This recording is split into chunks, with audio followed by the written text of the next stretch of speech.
Okay guys, so dito na tayo mga ka-journey. Malapit na nating simulan ang ating tapuy or binuburan or ating rice wine in English. So again, meron tayong 3 cups of rice which is cooked already. Meron tayong aluminum container here. And then ito po yung ating yeast or yung bubur na tinatawag natin sa Ilocano or in Pangasinense we call it bubur. Okay? Which we dinikdik natin kanina, we powdered it using the mortar and pestle. And then we have our syrup here with 2 tablespoons of sugar and half cup of water. Okay? And then nag-prepare na rin po ako ng banana leaves. You can see here that I cut, I wash, and then I dried it down using a tissue. And then pwede na nating simulan as we wait for further cooling down ng rice. So una, ilagay na natin itong ating banana leaves dito sa ating container. Okay? So dapat nandito siya nakalagay sa aluminum container. So at least maybe we could cut this later on. So we could now place the first layer. Okay? We will place the rice in several layers. So lagyan na po natin ng rice. Ito na po, nag-cool down na siya. So i-press down lang natin ito. A thin layer here. Okay, so ganyan po ang paggawa. So lagyan lang po natin ang first layer muna above the banana leaves. Okay. So yan, tawag dyan sa Pangasinan, we perper natin or we press it down. Perper. Yan. Okay, thin layer.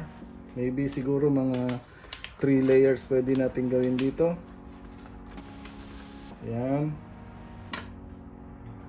And then right after finishing the first layer, saka na natin ilalagay yung yeast o yung bubur. Tawag dyan is rice yeast. Dito, tawag dyan is rice yeast. Okay? So evenly nailagay na po natin yung first layer. Yan, para pare-parehas ang thickness niya.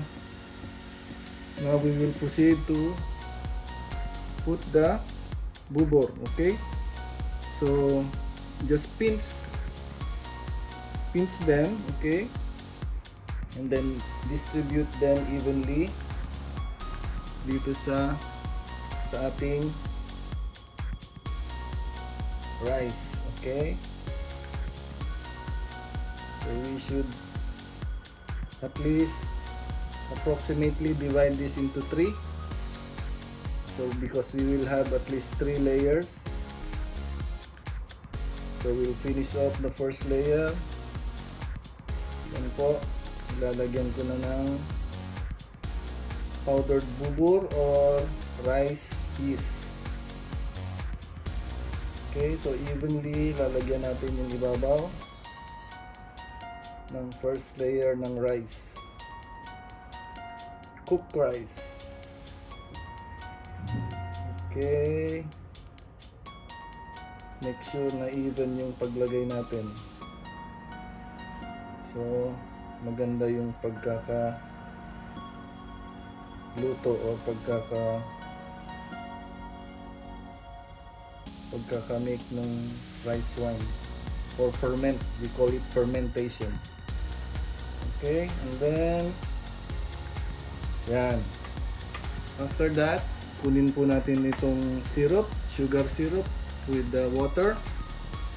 And then lagyan po natin siya. Sprinkle lang natin evenly.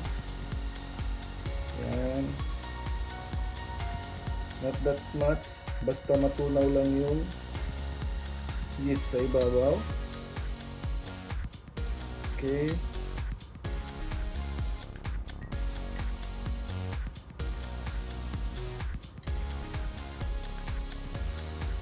Ayan.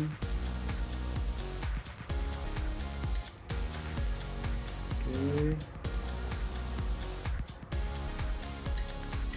So that na evenly spread yung bubur dito sa ating first layer ng rice. Okay.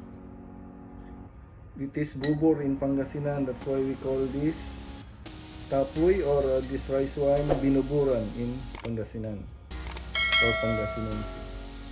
Okay. Now we will proceed with the second layer of the rice.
Okay? So again, bubuksan natin again uli ito when we reach this date. Most probably sa 14, so that we could achieve a better product, or mas maganda yung pagkaka-ferment niya. And then pwede nating i-store siya. After that, we can store it in the fridge once na mag-ferment na. But for now, this will be stored in a cool and dry place. Huwag po dun sa masyadong mainit. Basta wag sa ref or just anywhere in the kitchen na hindi siya mainitan. Just leave it for 3 to 4 days. Okay?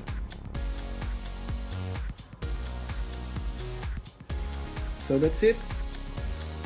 We'll see you again after 3 or 4 days, mga ka-journey. Thank you.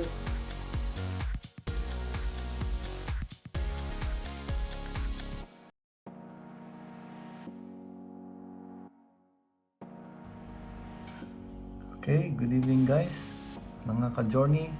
Now we will start opening or uncovering our Tapuy in Ilocano or Binuburan in Pangasinan. So you can see from here, we made this on the 10th of May. Now it's already 14th of May. It's the 4th day. You can see here, it's the 14th of May. Okay. So let us open. Tcharam! Let us open our masterpiece, our rice one. Wow, I can smell it. I can really smell. Very nice smell. Wow. I can smell the tapuy. Smells like wine now. Very nice. Okay, there you are. So this is our tapuy. You can see that it's very wet from the inside. Okay, you can see there that it's wet. Okay, so let me just divide it into 6. because I have 6 containers here. Then I will just remove it or make 6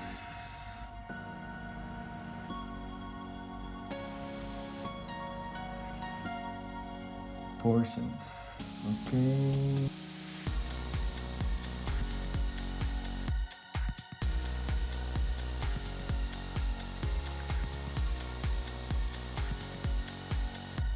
Okay, mga ka-journeys, I'm back. So now I have created this sugar syrup. I place an amount of maybe 1.5. This is 1.5 cup with 4 tablespoons of sugar. So now we will try to divide everything and place evenly. So let me just do the portions first. 1 portion there and here.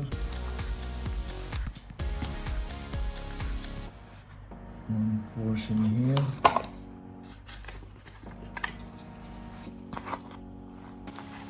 So we can divide the sugar syrup evenly.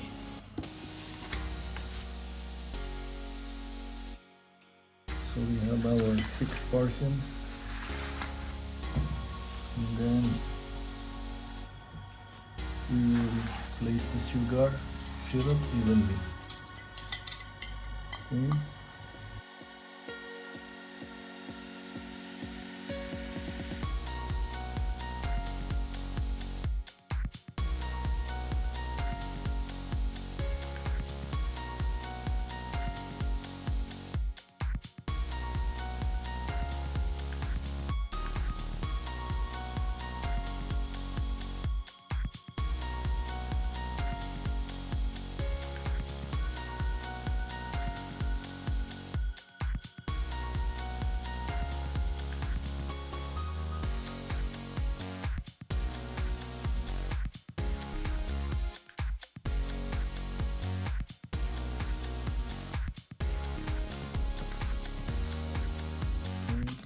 Good. This one is okay. This is okay.